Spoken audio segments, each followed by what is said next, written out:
پیارے بچوں، ایک دفعہ کا ذکر ہے کہ کسی جنگل میں ایک گیدڑ رہتا تھا، بہت ہی پیٹو اور لالچی۔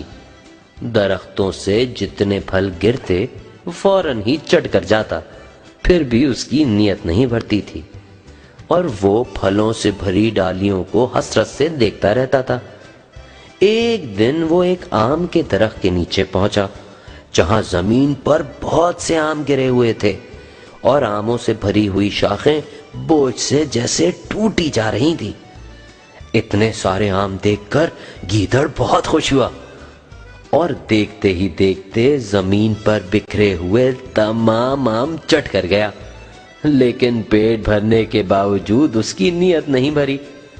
دو چار لمبی لمبی ڈکاریں لینے کے بعد وہ آم سے بھری شاخوں کو للچائی نظروں سے دیکھتے ہوئے درخت پر چڑھنے کی تدبیریں سوچنے لگا۔ دیر تک کوئی تدبیر سمجھ میں نہیں آئی اور وہ دیوانہ سا ہو کر پیڑ کے گرد چکر پہ چکر لگاتا رہا۔ ابھی وہ پیڑ کے چکر کاٹ ہی رہا تھا کہ کسی طرف سے ایک ہاتھی آیا جو بہت بھوکا معلوم ہوتا تھا۔ آتے ہی اس نے پیڑ کے پتوں اور پھلوں کو کھانا شروع کیا اور جب پیٹ بھر گیا تو وہ آرام کرنے کے لیے آنکھیں بند کر کے زمین پر بیٹھ گیا۔ ہاتھی کو دیکھ کر گیدڑ بہت خوش ہوا، اس کی سمجھ میں ایک بہت ہی اچھی ترکیب آئی۔ تھوڑی دیر تک تو وہ ہاتھی کے سونے کا انتظار کرتا رہا، پھر آہستہ آہستہ اس کی پیٹھ پر سوار ہو کر اس کے بیدار ہونے کا انتظار کرنے لگا۔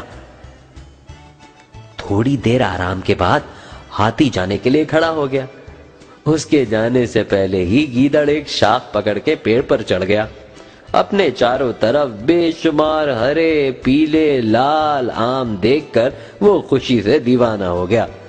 اس کی سمجھ میں نہیں آ رہا تھا کہ پہلے کون سا آم کھائے۔ کبھی ایک آم کی طرف بڑھتا تو کبھی دوسرے کی طرف۔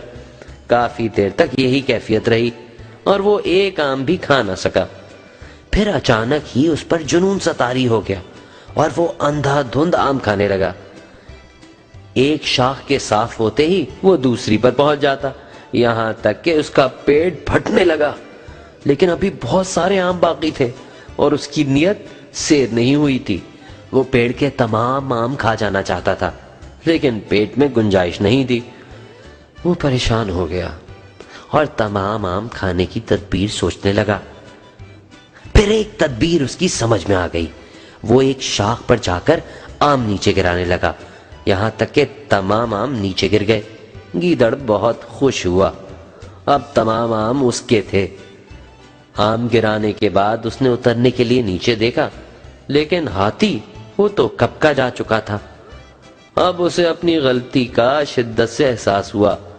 آم کھانے کی لالچ میں وہ ہاتھی کا سہارا لے کر پیڑ پر تو چڑھ گیا، لیکن یہ نہیں سوچا کہ ہاتھی کے بغیر وہ پیڑ سے نیچے اترے گا کیسے۔ اتنے اونچے پیڑ سے نہ تو وہ چھلانگ لگا سکتا تھا اور نہ ہی موٹے تنے کے ذریعے نیچے اتر سکتا تھا۔ ہائے، وہ پریشان ہو گیا اور اپنی غلطی پر بری طرح پچھتانے لگا۔ نہ وہ زیادہ آم کھانے کی لالچ میں پیڑ پر چڑھتا اور نہ ہی اس مصیبت میں گرفتار ہوتا۔ وہ ایک شاخ سے دوسری شاخ پر دوڑ کر نیچے اترنے کی تدبیر سوچنے لگا۔ اس بھاگ دوڑ میں تمام آم تو ہو گئے ہضم اور اسے بھوک ستانے لگی۔ وہ ہر شاخ کو حسرت بھری نظروں سے دیکھنے لگا، جن کے تمام آم وہ پہلے ہی نیچے گرا چکا تھا۔ اپنی لالچ پر اسے بہت غصہ آیا۔ وہ مایوس ہو کر ایک شاخ پر بیٹھ گیا۔ تھوڑی دیر کے بعد ہوا کے تیز جھونکے چلنے لگے اور پیڑ کی شاخیں ایک دوسرے سے ٹکرانے لگی۔ اب تو گیدڑ میاں بہت گھبرائے اور ایک شاخ سے لپٹ گئے۔ رفتہ رفتہ ہوا آندھی میں تبدیل ہو گئی۔ چند لمحوں تک درخت ہوا کے شدید جھونکوں کا مقابلہ کرتا رہا، پھر ایک زوردار آواز کے ساتھ جڑ سے اکھڑ کر زمین پر گر پڑا اور ایک وزنی شاخ کے نیچے دب کر گیدڑ کا کچومر بن گیا۔ ایک طرف لالچی گیدڑ مردہ پڑا تھا، دوسری طرف بہت سے بکھرے ہوئے آم اس کو منہ چڑھا رہے تھے۔ کسی نے سچ ہی کہا ہے، لالچ بری بلا ہے۔